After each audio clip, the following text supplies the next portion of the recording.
Yo, what's going on, guys? Koi here. Today, we're going to be talking about Anime Switch. Now, I get this question quite a bit in the comments, and it is, what are the best stats for some of the characters in the game? Because a lot of people think that, determining the stats can determine the character's, combat output.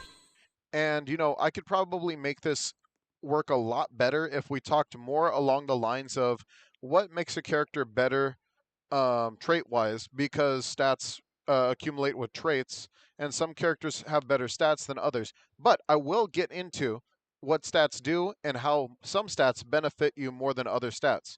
And the only reason certain stats benefit you would be and how that would work. So let's kind of get into it. So first things first, right? Whenever we talk about stats, ability is obviously your full damage. So whenever you get full damage, you talk about your ability, and this does your most amount of damage, and kind of how you kind of go crazy. And when that's the case, you kind of just want it to be better. So you always want to aim for the SS. Now, strength does matter quite a bit too. As a lot of people are like, well, if I just get all ability and I never worry about strength, then I'll just be fine because my ability is going to carry me. But that's the thing.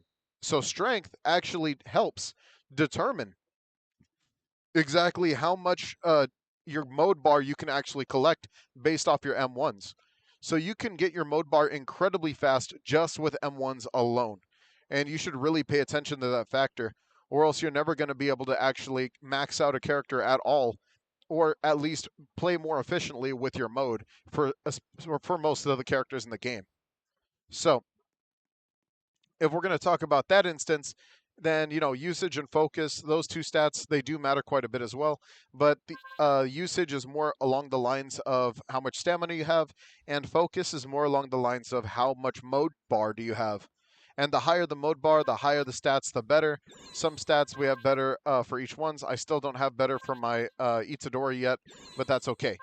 All right. So another thing we're going to talk about is just a quick tidbit, and that is going to be accessories. Accessories can boost your stats. I already did this with my Swords of Illusions video, where we talk about the most broken accessory in the game, which is the 25% ability. But if you do believe that you are farming with someone like Sakuna, then you probably want to get your usage up quite a bit, or not even your usage, but your I think focus. I think focus is what it's called in this regard, because focus is going to keep your mode bar higher and higher and higher. And with more mode bar means you could pop Malevolent Shrine 10 times more. You know what I mean?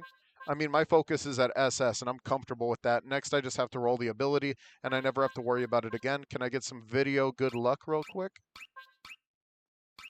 This game hates me. All right. So, that's worse than it was before. Thank you, game. I appreciate it. All right. Freaking next, let's go ahead and talk about traits real quick. Now, a lot of people kind of don't notice that traits could also be broken if a character is already broken.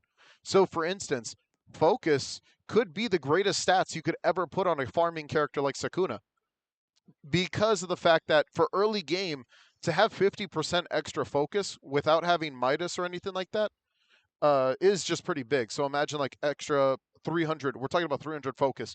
You're just popping off malevolent shrines left and right. Yes, you don't get the same bonuses as you would with Midas, but for an early game player that mostly has to work off of mode, 50% extra focus would be pretty nice. Next is Swift. Now, if we talk about Swift, it's just dash cooldown and a little bit of ability, and you're just slightly faster. Now, does this matter? I think this is the weakest out of all the traits, and that's just about it for that one, honestly. Now, if we're going to be talking about something such as precision, precision actually matters quite a bit because precision actually, I believe, increases your critical chance pretty high.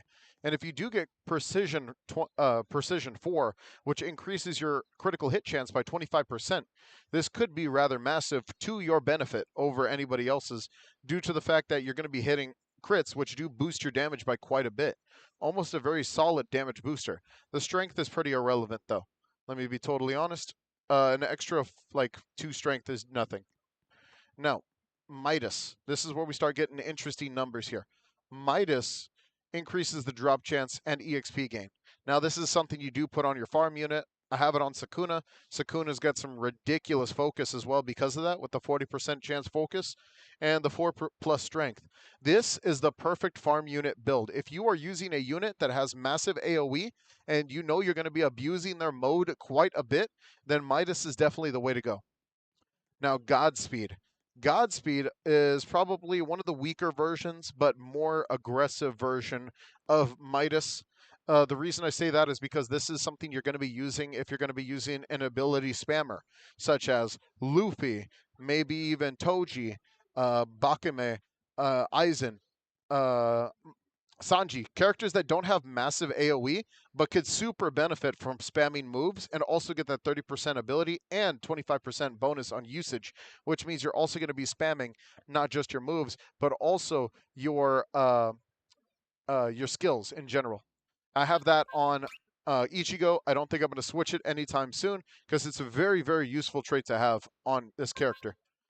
Now, Vampire, gain health back when damaging enemies. This is pretty much keeping you immortal. Now, the only thing that this really, really matters to is if you're going to be doing some type of AFK grinding. I use this on my Luffy because AFK grinding is very, very easy with Luffy. And if you just have a problem with survivability, this is just a very, very solid, very, very nice trait to have. 30% strength is nothing too crazy. 25% ability is very, very nice, and a 25% crit chance is very, very nice too. This is more of like build up mode bar, kind of just straight up brawler type build, and I don't think you'll ever have to worry about a character ever again. Now, uh, now we do have Hero, which pretty much makes the characters absolutely broken. Does this really matter too much? I think that Hero is just incredibly solid and more of just something that you can use to your advantage. Let's say if you are just a new player and you get Hero on almost any character, it makes all those characters very, very broken. But is it good for farming? No. Is it good for survivability? No. So in the early game, you kind of just have to focus on your own and kind of hope that your hero character doesn't die or doesn't lose to any type of bosses. All right. So that pretty much does it for this video. I hope this guide helped you guys out, talking about stats, talking about traits, and I hope you guys get very lucky on your trait rerolls. Thank you guys so much for watching. I will see you guys later. Don't forget, we are expecting some updates to be coming to Anime Switch.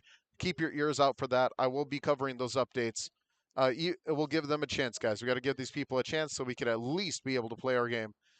I'll see you guys later. Don't forget to like and subscribe. Hit that notification bell down below. I will see you guys.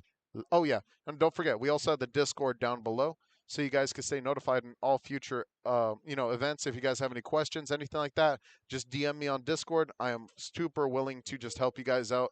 I have no problems answering or answering any questions or helping people get certain things like the file for the tiny task and stuff like that. I send it to everybody that wants it. I'll see you guys later. Take it easy and peace.